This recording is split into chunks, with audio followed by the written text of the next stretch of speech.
asalaamaaleykum mbokki Ndar Géej maa ngi leen di nuyu man Moussa Diop di candidat coalition gox yu bees fii ci Ndar tey nag dañu ñëw pour wax ci li nga xam ne moom moo xew démb fii ci Ndar muy situation boo xam ne dafa ñoo tiital ndax c'est déplorable dañoo am déception bu mag fii ci Ndar ndax ba ñu tàmbalee di campagne ba léegi yaakaar naa ne ñëpp ñu ngi ñuy taggee yar ak teggin ak tey ñu nekk di liggéey boo xam ne ci fulla ak fayda lañ ko teg waaye ci wekk ñëpp coalition gox yu bees di coalition boo xam ne ay ndaw ñoo ci ëpp bien que nag mag ñi ñoom ñoo ñu jiital ñoo ñuy xelal waaye ndaw yi ñoo ci ëpp mu nekk coalition boo xam ne yaakaar naa ni bu ñu doon citer un exemple benn coalition fii ci Ndar ci wàllum yar ak teggin ak dal ñoom lañ koy jox ba ñu tàmbalee ba léegi nag ñu gis ne Ndar ren dañu woote woon campagne boo xam ni dafay tegu ci programme ba tax ñun ñu tabaxoon suñu programme tuddee ko 20 priorités 22 engagements pour bâtir un Saint-Louis nouveau ñu gis ne lu ñu gën di avancer ci campagne bi mu mel ni nit ñi dañoo fàtte programme yi topp dëkk bi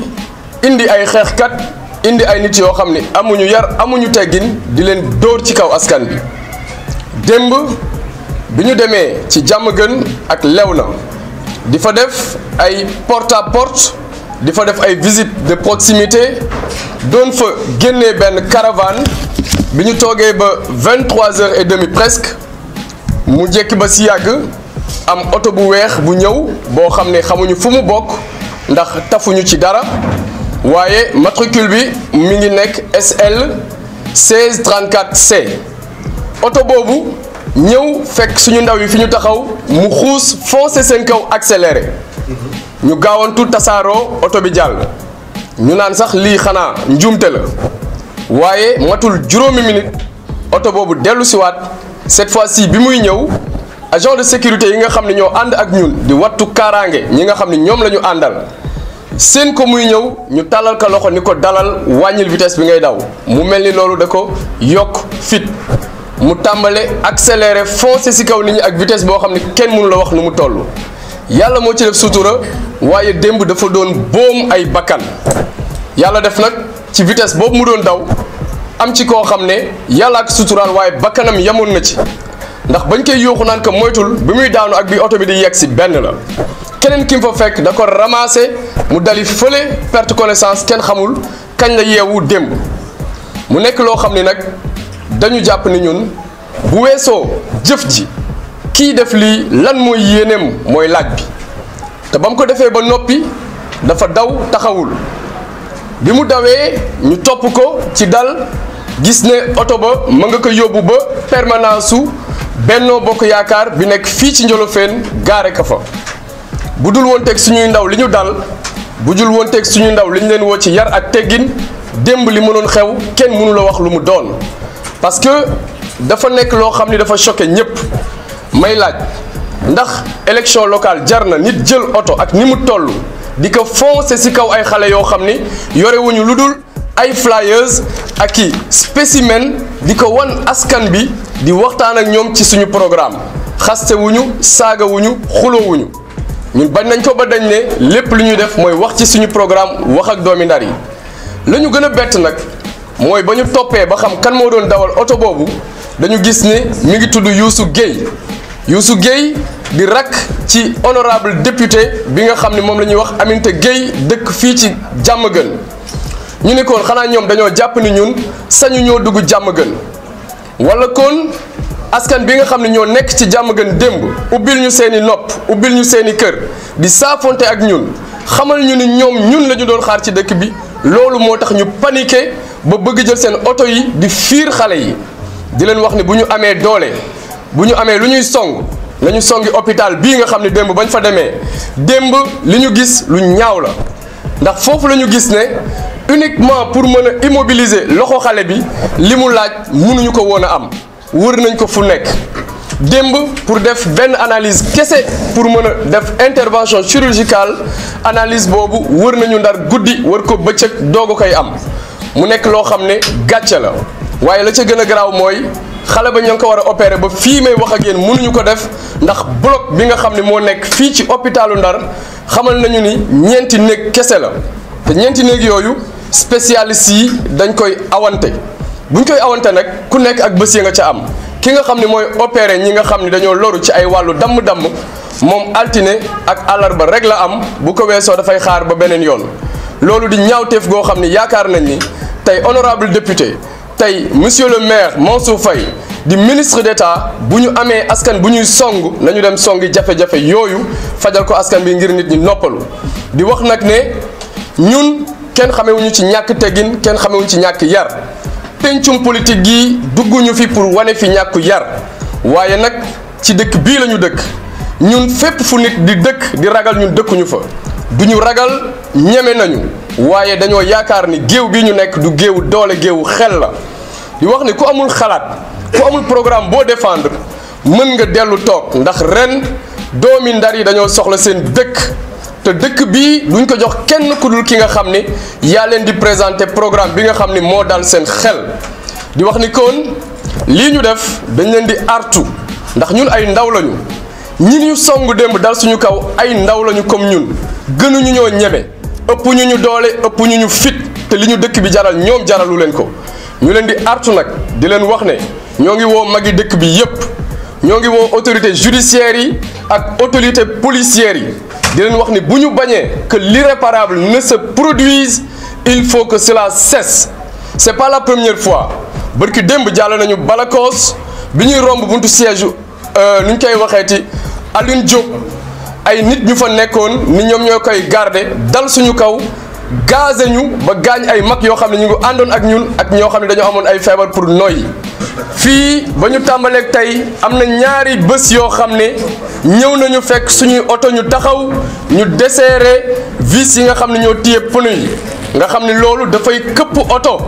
yàlla moo ci def sutura ñu teel ko gis ba suñu benn oto daanuwu ci barki démb ñu gazé ñu tey ñu jël oto foncé suñu kaw yu jëkk yi nag bàyyi nañu mu jàll bii bi mu amee démb ñu xam ni kii kat li ko taxoon jóg mooy faat bakkan avertir nañu le préfet porté nañu plainte joindre nañ ci certificat médical bi nga xam ne wane na ni nit kii nga xam ne moom la ñu faagaagal dina toog ñaari weer yoo xam ne du ko mën a liggéey loolu yépp nag di xaar yoon def liggéeyam parce que lu ëpp tuuru te ku bañ a àtte da ngay artu informé nañu préfet xamal nañu ko ni ñun duñu ay xar duñu ay bëy duñu ay bàyyima yoo xam ne ay nit dañu jël seen ay oto di ko foncé suñu kaw démb bi ñu koy def moom kenn la woon ñun yaakaar naa la fa nekkoon ëppoon nañu ñeent fukki ndaw yoo xam ne kenn ku ci nekk mi ngi taxaw woon suñu sécurité te mënoon nañu riposter defuñu ko ngir yar ak teggin ak déglu consigne yi ñu leen jox di wax ne plus jamais ça dootuñu ko may kenn di woo nag opposition bi yépp ci plus de responsabilité et d'unité parce que ñii yaakaar naa ni dañoo jàpp ni ñun ay bokkat lañu yoo xam ne bu ñu xoqatalee dinañu delloo ginnaaw te lii ñuy wuti gisuñu lu ñu ci mën a delloo ginnaaw dëkk bi moo ñu ko jaral duñu dellu gannaaw un iota di wax ne fii mooy siège gox yu bees laqatuwuñu nëbbatuwuñu ci dëkk bii la ñu dëkk képp ku ñu attaqué ci wala nga dal suñu kaw dinañu riposter à la hauteur de l'affront képp ku dëkk di la màtt nag nga noppi mu yaakaar ni amulooy bëñ sañ ngaa siiñ say bëñ ba mu xam ni am ngay bëñ ni moom da ngaa talul màtt aw deram ma leen di wax ne dëkk bii di Ndar yar ak teggin ak xam-xam lañ fi soxla ñuy wax ñi nga xam ne ñoo fare ci Benno Bokk Yaakaar seen kilifa di Amadou Mansour Faye na artu ay nitam dëkk bi moomuñu ko donnuñu ko kenn yoralu leen bor ba tayle leen ko dañ ko laajoon doomi Ndar yi ñu jox leen ko ñu waroon ko yore ba yorin ba jeexee ñuy demaat ci élection nañ ko rafetal wutin dafay rafet ngir amin rafet yore mën a rafet kon li xew démb ñi ngi koy ñaawlu di wax nag autorité judiciaire yi kii nga xam ne def na lii dañ koy méngaleeg acte terroriste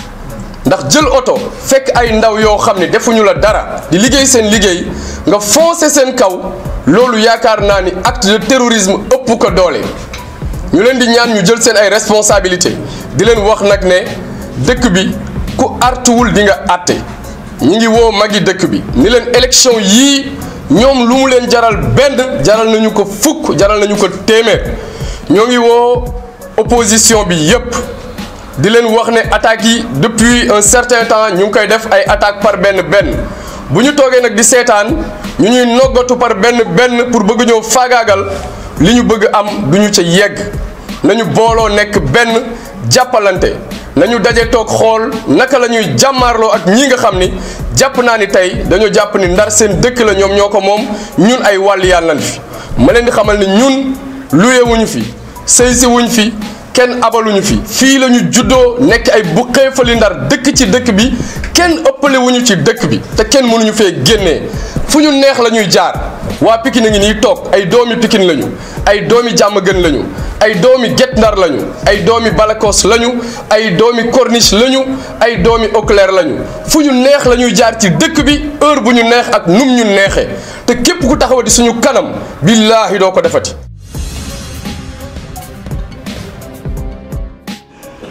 Bonjour, je suis Moussa Diop, candidat de la coalition Gox Yu Bess ici à Saint-Louis.